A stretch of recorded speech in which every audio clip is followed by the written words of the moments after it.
So, what happens when the smartest man alive thinks he has an answer for absolutely everything? Well, you get a hero who's both a savior and, honestly, sometimes a saboteur of his own making. Today, we're going to break down the incredibly complex mind of Marvel's Mr. Fantastic, Reed Richards. And nothing sums him up better than this quote from his best friend, Ben Grimm. Reed's defining trait, it's not his stretching, it's his relentless, all-consuming, and sometimes really dangerous obsession with solving every single problem in the universe. Okay, so let's dive right in.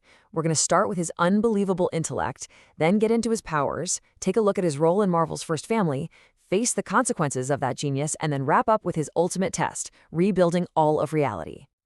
To really understand Reed, you have to start with his mind. It's not just a superpower for him. It is the superpower that defines his entire existence. I mean, the scale of his genius is just staggering. By the time he was 18, an age when, let's be real, most of us are just trying to figure out what to major in, Reed had already earned 18 different doctorates. 18! And what's really wild here is just how wide-ranging his knowledge is. He's a true polymath, mastering not just every field of science we know, but a bunch that we don't. This isn't just about being book smart. It's about seeing the connections between everything, from engineering all the way to the theoretical insanity of time travel. And his brain isn't just about understanding what is, it's about calculating what will be. Get this, he developed something called psychohistory, a science that uses super complex math to predict the future of entire civilizations. This belief that he can solve any problem, even the future itself, becomes a huge, huge part of his story. So let's move on and see how this incredible mind plays into his more famous abilities, because his physical powers are really just a direct extension of his limitless scientific imagination. So after getting bombarded by a whole bunch of cosmic rays out in space, Reed's body gained this quality of plasticity. What does that mean? It means he can basically turn his entire body into this super malleable state, becoming pretty much anything he can think of. And this just brilliantly shows how his real power is creativity.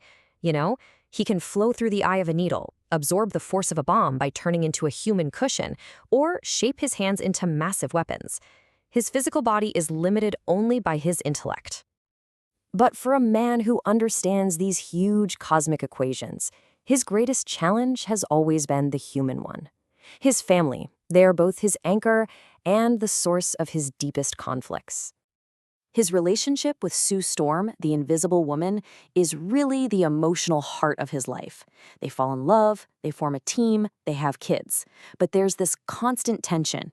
Sue has often felt that Reed, who's just lost in his work, fails to see her as an equal partner.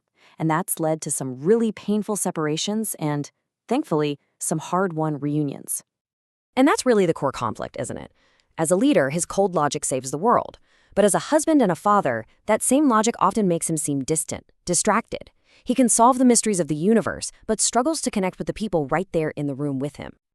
So this leads us to the great paradox of Reed Richards. His mind is his greatest gift, for sure, but his intellectual arrogance, well, that's his greatest flaw, and it often leads to absolutely catastrophic mistakes. So you have to ask, for a guy who thinks he can solve everything, what's the cost when he's wrong?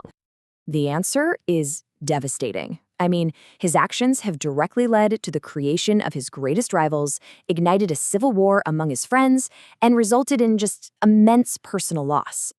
I mean, look at the pattern here. Time and again, his attempts to control the outcome just backfire spectacularly. He warned his college peer Victor Von Doom about some flawed math. Doom's pride couldn't take it, the experiment blew up, and boom, his arch-nemesis was born.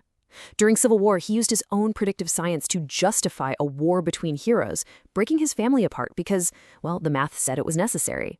And as a founder of the Illuminati, his cold, logical decisions for the greater good often just ignored the human cost and ended in disaster.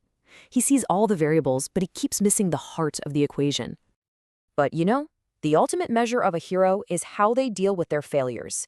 And for Reed, this moment came when all of reality was about to collapse, forcing him to face his own limits and his greatest rival one last time.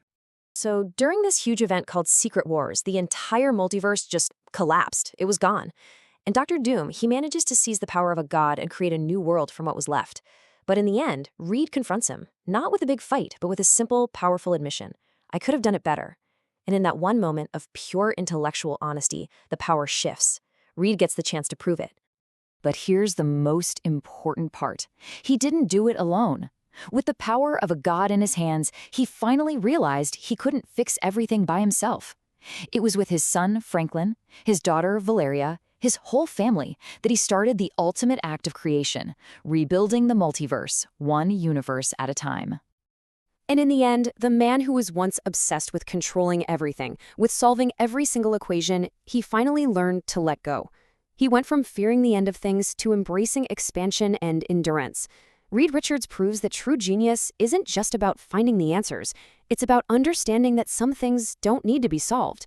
They just need to live.